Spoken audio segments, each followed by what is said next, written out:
하나님 주신 말씀 마태복음 1장 1절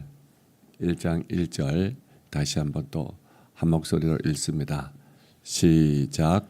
아브라함과 다윗의 자손 예수 그리스도의 세계라. 아멘.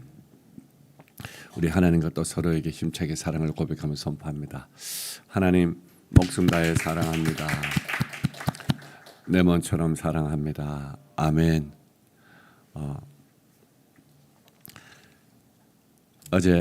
제가 어제 어느 곳에 갔다가 그 목사님과 또 사모님 또 어떤 교회에 방문하고 기도하고 참 눈물 흘리면서 안타까운 일에 또 서로가 사랑을 나누며 그렇게 왔어요. 갔다 오는데 아내가 지나가는 말로 했는데 저에게는 굉장히 그게 충격적인 얘기였어요. 오는데 아내는 아마 그 말이 얼마나 충격적인지도 모를 거예요. 그래서 제가 제 대답 먼저 말하면은 성경을 당신이 굉장히 열심히 듣고 많이 읽는데 정신을 못 차리고 있네요. 제가 그랬어요. 눈이 동그라졌네요. 지금 무슨 얘기를 하나. 오늘 가서 월요일 했던 거, 화요일 했던 거 그거 말고 다른 것 얘기해 주라 그러더라고요. 제가 월요일 했던 거, 화요일 했던 거, 화요일 월 같은 얘기 안 했어요. 그러니까 월요일 했던 얘기를 화요일 날 요약하고 뒷부분을 새롭게 했어요. 그러니까 성도들이 굉장히 교만합니다. 제가 이 요약해서 하는 것을 제 공부 방법이고 제가 이걸 누구한테 배웠냐면은 신학계 최고의 거목인 저희 우리 한국교회의 총신대학교 잠깐 신학학장 하시다가 제가 다닐 때 저를 가르쳤던 분이 계세요. 그리고 훌로대학교에 신학대학 원장 하시고 하셨던 분인데 그분은 거의 40분을 앞에 걸 얘기하고 뒷부분을 새롭게 한 20분을 하시더라고요. 왜냐하면은 몰라요. 뒷부분을 해주면은 모르는 걸 토막토막 가지고 있어요. 그러니까 처음에 저도 왜 저분이 저걸 또 요약을 할까, 또 요약을 할까. 근데 제가 왜 저분이 신약계 한국 사람으로서 최고의 세계적인 거장이 되었을까. 제가 이 말씀을 왜 드냐면은 아내가 잘못한 얘기가 아니에요. 그러니까 아마 그 얘기 때문에 그런 것 같아요. 제가 마태복음의 전체 내용 7가지를 얘기했죠. 월요일 얘기하고 월요일은 그것만 얘기했어요. 어제는 그걸 요약하면서 구조 얘기를 조금 하고 어제 본격적으로 했던 것은 세계라 이 얘기를 했어요. 이 얘기 그래서 이 전체 내용 7가지를 가지고 이끌어가는데 그 가운데 그 전체가 이 세계 안에 담겨 있다고 그 얘기하면서 그 내용을 세계라는 내용을 굉장히 제가 깊이 다뤘습니다. 그래서 제가 그 세계라는 내용을 제가 물어보고 싶더라고요. 예수 그리스도 세계라 제 아내가 그걸 정확히 알고 있는지 아마 알고 있을 겁니다. 굉장히 성경을 정말 많이 읽고 1년에도 제가 보기에는 한 몇십 독을 하는 것 같아요. 구석구석을 많이 알고 있습니다. 여러분들 말씀을 좀 깊이 배우고 제대로 살고 제대로 섬기고 제대로 복을 받고 제대로 누리고 제대로 전도하시기를 바랍니다. 아멘. 꼭 그렇게 하기를 바랍니다. 제 아내니까 제가 이런 예를 들죠. 보통 사람 같으면은 제가 이런 예를 못 들어요. 그러니까 아내 정도가 그러는데 보통 사람 얼마나 더 그럴까? 제가 이제 참 그 일반인들로 말하면은 보통 사람은 정말 어이없겠다. 그러니까 아무것도 모르면서 다 아는 것처럼 떠들어대는 거예요. 자, 어제 했던 얘기를 제가 다시 또 할 겁니다. 해야 이게 문제가 풀려져요. 자, 이 마태복음은 교회에 가장 많은 영향을 미쳤고 사람들 가장 많이 읽었고 그리고 이 마태복음은 또 교회에 가장 많은 영향을 미쳤어요. 마태복음이 기록될 당시에 이미 교회는 세워져 있었고 그 교회의 신앙생활이 이 마태복음에 가장 많은 영향을 미쳤고 또 성도들에게 가장 많은 영향을 미쳤고 그리고 이 책은 교회를 세우고 복음을 전하고 예수를 가르치고 성도를 양육하고 훈육하고 또 그리고 복되게 하고 전도하고 선교하는데 정말 좋은 책이에요. 근데 이 책이 왜 약화되고 유럽에서는 이 책을 서구에서는 이걸 좀 내려놨는가? 먼저 쓰여진 책이 마가복음이라고 이게 연구되면서부터 마가복음 연구에 집중을 해요. 그러다 보니까 이걸 좀 놓쳤는데 지금은 다시 또 마태복음으로 돌아와요. 그런데 마가복음도 중요하고 마태복음도 다 중요해요. 중요하지만은 영향을 미친 것으로 말하면은 이 마태복음은 실제적으로 교회와 성도에게 엄청난 영향을 미친 거예요. 그래서 제가 원래 이건 짧게 읽고 넘어간다 그랬죠. 근데 제 마음속에 그러면 안 되겠다. 제가 마태복음을 새벽기도 외에는 그렇게 주일 예배를 다룬 적은 없어요. 마가복음과 요한복음은 아마 2차례씩 다뤘을 겁니다. 그래서 마태복음을 당분간 다루려고 생각을 한다고. 그러면은 여러분들 이수는 사모 7가지 다 기억해요? 아마 기억 못할 겁니다. 못하면서 건방을 떨고 있는 거예요. 네? 어제 세계라는 얘기가 뭔 얘기인지 정리해서 그건 잘해요. 그 영유아 아이들한테 제 메시지를 듣고 그걸 영유아 아이들한테 그 쉽게 풀어내는 거 보면 기막혀요. 어머, 이 어떻게 이렇게 풀어내지? 그러니까 우리 하리 같은 아이들이 영유아 때 저희 집에 와서 제 창세기 강론할 때 와서 제 엄마가 있는데 와서 창세기 1장, 2장, 3장을 드라마로 30분 동안을 하나님이 태초에 천지를 창조하셨는데 그럼 연극을 해요. 그걸 완벽하게 풀어내요. 그 영상을 보면은 깜짝 놀래요. 근데 제가 창세기를 얼마나 깊이 풀었어요. 그걸 완벽히 이해해가지고 완벽하게 그걸 드라마로 풀어내더라고요. 제가 그래서 효원 지사님 보고 와 그거 영상으로 올려라. 초대박이 날 거라고. 며칠 전에는 우리 성빈이가 친구를 데려다가 와가지고 전도하는 내용이 거기 있더라고. 그걸 영상을 올렸더라고요. 아빠 영상을 뛰어넘었구나. 우리 교회 영유아 애들이 모를까 지금 그렇지 않다는 얘기예요. 그들에게 제가 어제 말했지만 토끼만 가르치고 코끼리만 가르쳤으면 그게 되겠어요. 수준을 높여야 돼요. 탁월해요. 그런 말씀을 그렇게 가르치는데 이순우 사모가. 그런데도 제가 그 얘기를 한 것을 듣고서 제가 진짜 충격을 보통 받은 게 아니에요. 성도들은 얼마나 다를까 모르면서 그냥 또 다른 얘기를 듣기를 원하고. 돌려듣기 많이 하세요. 저는 치매 기운을 약간 가지고 있는 분을 보면서 여러 가지 얘기를 하더라고요. 병원 갔다 온 얘기를 하더라고요. 하는데 그분이 하는 얘기가 죄송합니다. 저희 그 장모님한테 권사님도 이런 약 드시 저런 약 좀 드셔야 된다고 그러더래요. 그랬더니 옆에 있는 권사님, 저 권사님은 저렇게 정신도 맑고 얼굴도 표정도 밝은데 그 약을 왜 드시냐고. 우리 같은 사람이랑 먹지. 그러니까 성경을 읽고 듣고 외우고 쓰고 자꾸 예배드리고 하세요. 그보다 정신을 더 맑게 하는 게 없어요. 제가 연구한 건 아니고 우리 교회 최재혁 집사님이 청년들하고 나누려고 해보니까 이제 의사과학자가 연구를 했는데 이 뇌를 맑게 하는 이 호르몬인데 그게 1000배가 더 많이 나온 것을 발견하고 깜짝 놀랐대요. 어느 때 나온지 알아요? 예배 때 그게 나오더라고요. 예배 때. 과학적으로 증명이 된 거예요. 뇌를 맑게 하고 정상적으로 돌리는 게. 예배 때 그게 몇 배가 나오더라고요? 1000배가 나오더라고요. 1000배가. 그러니까 우리 영혼은 주님을 찬양하고 기도하고 주의 말씀을 받을 때 안에서는 춤을 춥니다. 그런데 인간이 그 잘못된 죄악으로 그걸 자꾸 멀리 하려고 그러죠. 자, 오늘 성경 구절을 많이 했는데 앞부분을 제가 좀 많이 시간을 잡아먹어서 혹시라도 제 아내 같은 생각을 가지고 있을까 봐 제가 얘기하는 거예요. 잘 들어야 돼요. 어제 제가 원래 이 우리말하고 이 어순이 달라요.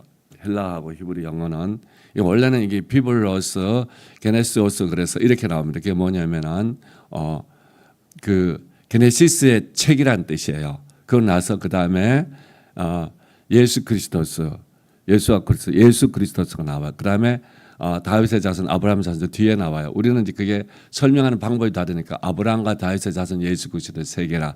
그래서 제가 게네시스라는 말을 했어요. 게네시스로 이제 맞추기로 아내가 맞췄잖아요. 그게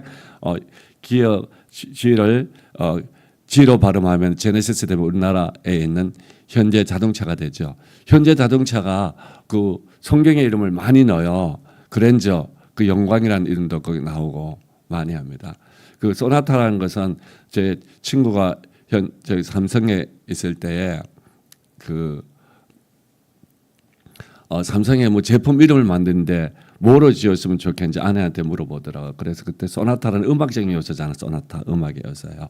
그걸 했더니 정말 소나타로 이름을 지었더라고. 삼성의 제품이 나온 데 보니까 해가지고 자 이렇게 하고 그럼 어제 했던 내용을 가지고 보고 오늘 좀 할 게 많은데 또 어제 했던 게 또 그러지 마요. 자, 이 게네시오스가 원래 게네시스라는 이거는 어제 뭐라 그랬어요? 이거는 자, 계보 또 뭐라 그랬어요? 족보도 되고 이게 역사 그냥 쭉 한번 써볼게요.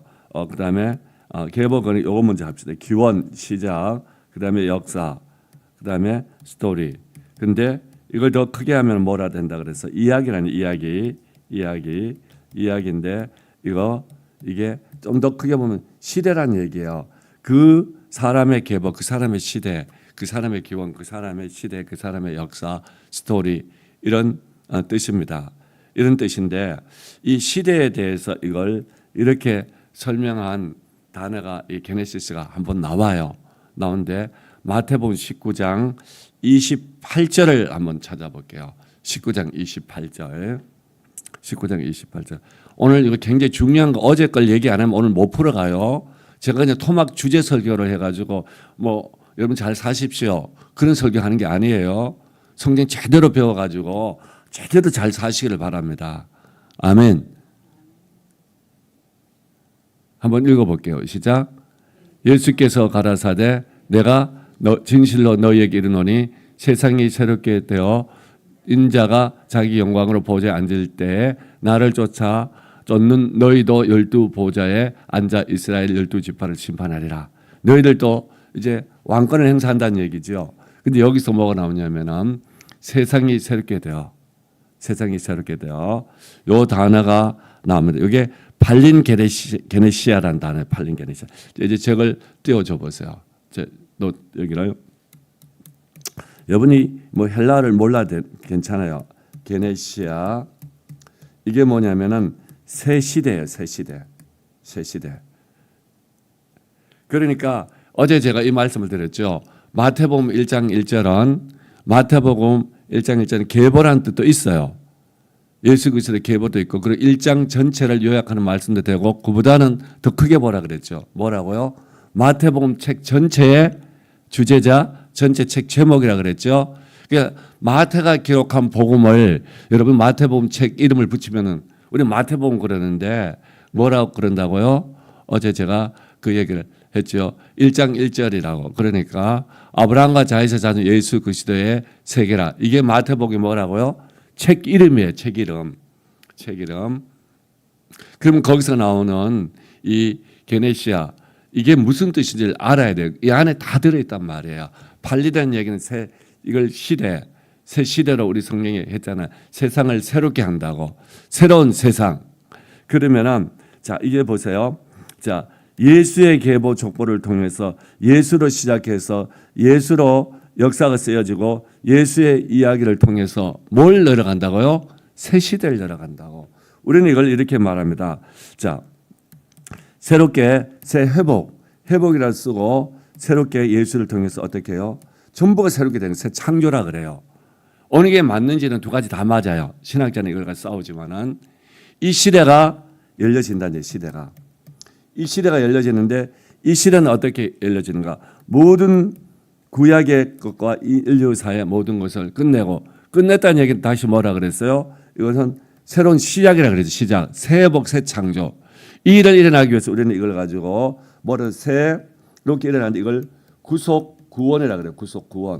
구속구원의 시대를 열어간다고. 누가? 예수 그리스도가. 그래서 예수를 믿으면 우리는 새로운 족보를 만들어가는 거예요.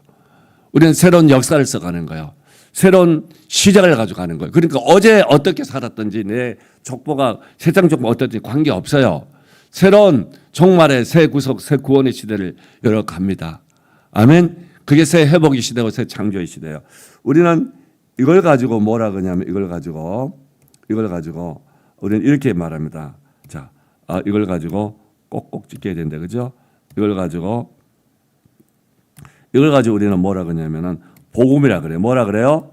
복음이라 그래요. 복음. 이걸 가지고 예수만이 우리에게 복음이 돼요. 예수만이 우리의 족보를 다시 쓰고 계보를 만들고 새로운 스토리, 천국의 스토리를 우리의 삶의 스토리로 만드시고 그분만이 우리의 모든 역사를 써가서 새 기원이 되어서 우리가 새 회복, 새 창조의 시대를 열어간다고요. 아멘. 마태복음은 이걸 지금 우리에게 던지려고 마태는 지금 이 책을 기록한 거예요. 그 책 제목을 뭐로 붙였다고요? 그 책 제목을 아브라함과 다윗의 자손 예수 그리스도의 세계라. 이 세계란 뜻이 이 뜻이란 말이에요. 그러니까 이걸 그냥 넘어가 버리면 안 돼요. 이게 굉장히 중요합니다. 이번 주는 이것만 할 거라 그랬지, 그죠? 그러면은 여기에 이제 오늘 하나 더 볼 게 있어요. 더 볼 게 오늘 새로운 거 해요. 이제 봅니다. 사실 이것도 지금 새로운 거예요. 제가 몇 장을 지금 예를 들었어요. 마태복음 19장 28절 발린 게네시아를 가지고 지금 이걸 설명한 거예요. 그러니까 오늘 가슴이 좀 뛰어야 돼요. 마태복음 1장 1절 펼쳐놓고 저는 가슴이 뛰어요. 그러니까 왜요? 이 말 뜻을 알기 때문에 가슴이 뛰는 거예요. 와, 이 마태복음을 왜 다시 제가 그냥 한 달 쭉 읽고 말라 그랬는데 그러다가 다시 이걸 그러면 안 되겠다 그래요. 가슴이 뛰기 때문에 그런 거예요. 여러분들이 정말 새 회복의 시대가 열리고 새 창조의 시대가 열려지기를 바랍니다. 아멘. 모든 옛 삶이 종말되고 새 구속 구원의 시대가 열려지기를 바랍니다. 충분해요. 이 성경이면 성경은 누구를 마태는 지금 누구를 이걸 주제로 던지고 있어요. 아브라함과 다윗의 자손 예수 그리스도의 세계를 던지기 때문에 제가 어제 그 교회에서 그 목사님과 사물로 마지막 눈물로 같이 기도하고 그러면 정말 눈물을 펑펑 흘리면서 기도하면서 그래서 목사님 우리 봄 되면은 월요일 날 모여가지고 제가 우리 한국교회와 우리 교회 전부가 같이 모여가지고 성경 공부하고 이거 하죠. 어제 저희 집에 우리 노예 목사님이 또 원로 목사님도 오시고 젊은 목사님 오셨어요. 저한테 뭐 때문에 왔는데 그래 제가 그랬어요. 목사님 이제 봄 되면은 성경 공부하러 오세요. 오시고 그랬어요. 우리 성도들이 먼저 이 일에 다 주인공 되기를 바랍니다. 아멘. 여러분 새 회복의 시대, 새 창조 시대 열려질 줄 믿으시길 바랍니다. 아멘. 말씀이 실제되기를 바랍니다. 예수가 실제되고 복음이 실제되고 할렐루야. 그다음 오늘은 자 우리 성경대로 한번 해보려고 그래요. 아브라함과 다윗의 자손인데 원래는 아브라함의 아들과 다윗의 아들 예수 그리스도의 세계라 이렇게 되어 있어요. 그 왜 아브라함의 아들 대체 뭔가 이거? 아브라함의 아들은 자 목사 너무 죄송한데 창세기 제가 말씀을 안 줬어요. 12장 1절부터 3절은 띄우지 말고요. 목사님 그 말씀은 우리가 잘 아는 거니까 제가 말씀드리면 될 거예요. 18장 18절 창세기 18장 18절 22장 18절 두 절 말씀 한번 띄워줘 보세요. 여기서 뭐가 나와요? 아브라함을 부르잖아요. 그죠? 불러가지고 갈 바도 알지 못하는데 불러가지고 내가 내 이름을 창대케 하고 너를 큰 민족 이루어서 어떻게 해요? 아브라함한테 말씀하죠. 목사님 18장 해주세요. 18장 18절 창세기 18장 18절 28장 18절. 자, 그래서 네가 뭐가 된다고요? 이방의 모든 민족의 뭐가 될 것이라고? 복이 될 것이라고. 그 복음은 아브라함을 통해서 뿌리가 내려서 옵니다. 그러니까 이 첫 번째 아브라함의 자손이라는 것은 가장 핵심은 창세기를 가지고 이 족보를 가지고 그럴 때 혹시 여러분들이 제가 창세기 할 때 창세기도 기원의 책이고 족보의 책이고 또 새로운 시작의 스토리고 이스라엘 백성은 그걸 가르치는 거 너희들 뿌리가 뭔지를 그걸 뭐라 그런지 히브리어로 뭐라 그런지 얘기했어요. 게네시스 해당되는 거 가지고 제가 얘기하면 여러분 생각이 날 거 하도 말이 많아가지고 톨레롯이라고 해서 톨레롯 창세기는 톨레롯의 책입니다. 마태복음이 게네시스의 책이라면은 신약의 게네시스라면 신약의 톨레롯이에요.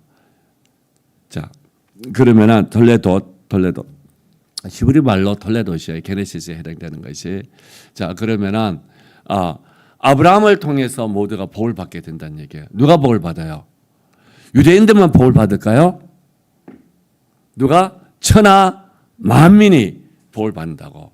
그 첫 번째는 아브라함의 자손한 것은 그 믿음으로 새 인류를 시작할 때 시작했던 그 언약의 이 성취가 예수를 통해 난다고. 아브라함의 그 언약의 성취가 이해됐어요? 그 아브라함의 그냥 어느 갑자기 하나님이 사람 한 명 보내가지고 구원을 하신 게 아니라 그 아브라함에부터 언약했던 그 언약의 성취로서 누가 오셨어요? 예수님 오셨다는 얘기예요.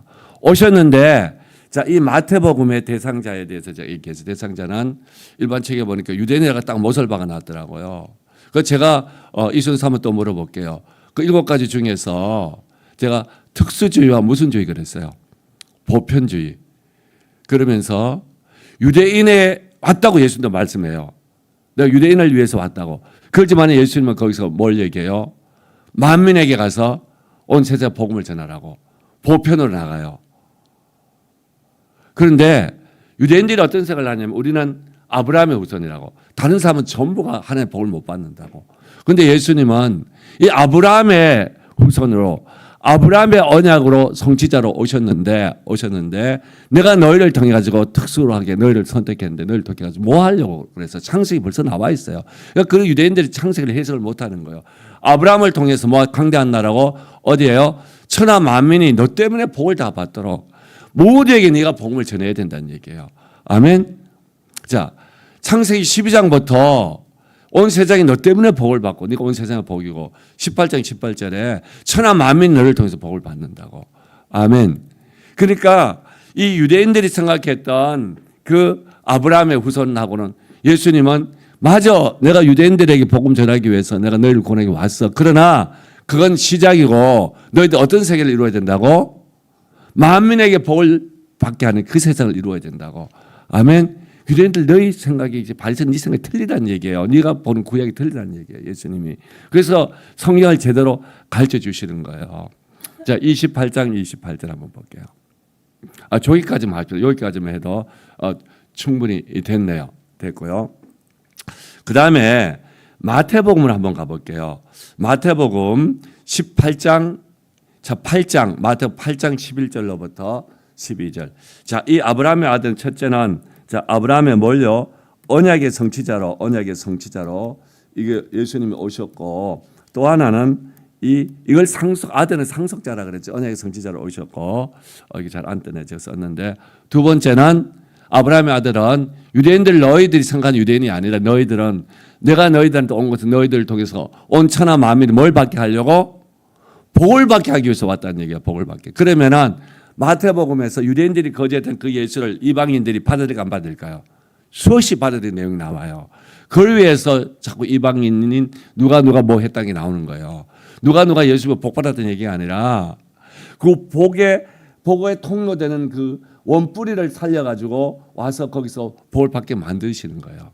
자, 그러면은 마태복음 8장 11절로 12절 한번 떼어줘 보세요. 지금 이것은 수도 떼어버렸으니까 더 이상 써도 뭐 별 필요가 없네요.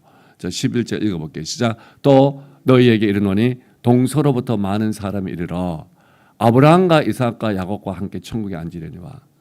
그러니까 원래는 이스라엘 백성들 우리만 천국에 가는 거지. 그런데 뭐요? 동서로부터 많은 사람이 뭐예요? 이건 이방인 온 세상 말하는 천하 만민들이 아브라함과 이삭과 야곱과 대표적인 공동 상속자를 들어서 아브라함부터 시작하죠. 천국에 앉을 거라고. 천하 만민이 예수 믿고 하나님의 삶을 살게 될 것이라고. 자, 마태복음은 특별히 하늘나라 그래서 천국으로 많이 쓰죠. 그럼 12절 보세요. 12절에 나라의 본 자손들 누구예요? 유대인들이에요. 유대인들 자기들은 당연히 율법을 지키고 함으로 자기들만 천국 백성이라 그랬지, 그죠? 그런데 뭐라 그래요? 오히려 동서로부터 온 이방인들이 아브라함과 이삭과 야곱과 함께 천국에 앉아 있는데 나라의 본자손 유대인들은 바깥 어둠에 쫓겨나 거기서 울며 이를 갈미라. 왜 쫓겨나요? 예수를 거부하기 때문에. 그러니까 아브라함의 그 일을 성취하기 위해 오신 그 예수, 그리고 온 인류에게 복의 뿌리로 너희들 택해서 너희에게 하나님의 나라를 이루어가는 역사로 통로로 삼는 그분을 쫓아낸 거예요. 그 뿌리를 쫓아내니까 그 유대인들도 뭐 이제는 기준이 뭐예요? 육체적인 아브라함의 유대인이 생각하는 그 혈통이 아니라 예수를 믿는 뭐요? 예수를 알고 믿고 따르는 그 영적인 그 자녀들이 천국 백성으로 새 게네시스를 열어갈 거라고. 팔린 게네시스가 될 거라고. 할렐루야. 여러분들이에요. 여러분들. 그 다음 또 하나 볼게요. 그러면 이제 두 가지 했어요. 새 언약의 성취자로.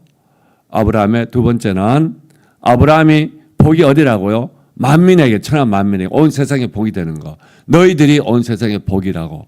예수 믿으면 누구든지 신분, 나라, 족속, 목 관계없이 다 복이 되는 겁니다. 세 번째는요. 자, 그럼 어떻게 저 사람들이 복이 되는 거예요? 저 사람들은 뭐 때문에 본 자손 쫓겨나고 동서로부터 많은 사람들이 천국 백성이 되는 거예요. 예수를 믿고 따르는 거예요. 그걸 가지고 예수를 믿고 따르는 것을 가지고 자, 마태복음 전문 용어로도 그러고 특별히 로마서에서 근데 의라 그래. 의. 관계적 용어예요. 뭐라고?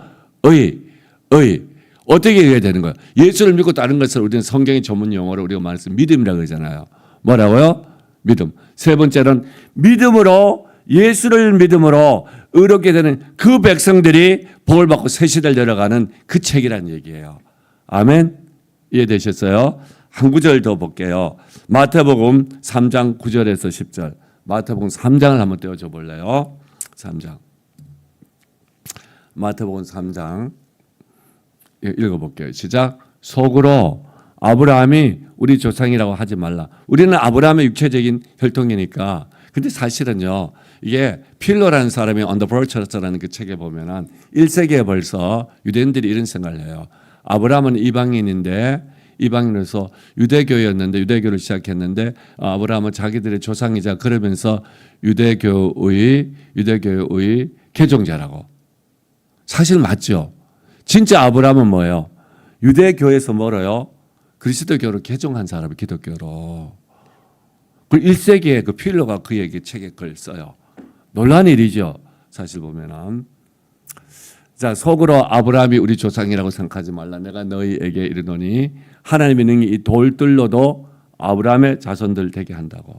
돌 하찮잖아요. 아브라함 자손 되면은 복을 받잖아. 이름이 창대케 되고 큰 민족이 이루잖아요. 천국 백성이 되잖아요. 자, 10절.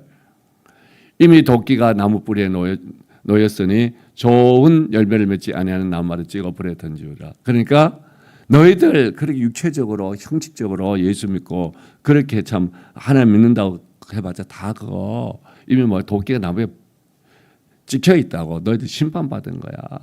정말 의의 열매는 뭐로 맺어요? 예수를 믿고 예수를 따르면서 의의 열매를 맺는 거. 그 사람들이 진짜 교회고 진짜 성도고 하나님의 백성과 하나님의 영광이 된단 말이에요. 아멘. 세 가지로 자, 딱 요약을 해드릴게요. 아브라함의 자손은 아브라함의 언약을 성취한 예수 그리스도고, 그리고 온 천하 만민에게 복을 주는 예수 그리스도고. 아멘. 뭐로? 예수를 믿고 따르고 예수가 기준이에요. 아멘. 그래서 천국 열매를 좋은 열매 토부를 맺는 거예요. 할렐루야. 아멘. 의의 백성이 되는 거예요. 예수를 믿고 따르고 예수의 삶을 살면은. 아멘. 이게 어디에 담겨 있어요? 아브라함의 자손. 그래서 마태복음에서 아브라함을 끄집어내서 이 얘기를 계속 풀어가고 있는 거예요. 내일은 다른 얘기 할게요. 다윗의 자손에서 얘기할게요. 근데 이 얘기를 잊어버리면 다윗의 자손 얘기는 의미가 없어져요. 여러분들이 성경 제대로 지금 이런 기회 배워가지고 이런 기회는 평생 안 올 겁니다. 해서 성경을 정말 뜨겁게 심장으로 머리로 삶으로 손으로 팔로 눈으로 다 느끼세요. 그리고 성경 삶을 살고 증거하고 정말 새 시대를 새 시즌을 열어가기를 주의 이름으로 축복합니다. 아멘. 우리 하나님께 영광의 박수 힘차게 올려드립니다. 미안해요. 오늘 생각지 않았던 뒤통수 한 점 맞았다 그럴 건데 그래요. 안 하니까 제가 제한테 오늘 십자가 진 거예요. 그래요. 우리 오늘 받은 말씀을 하고 자 이제 수요 예배 때는 제가 누가복음을 좀 풀어가려고 그래요.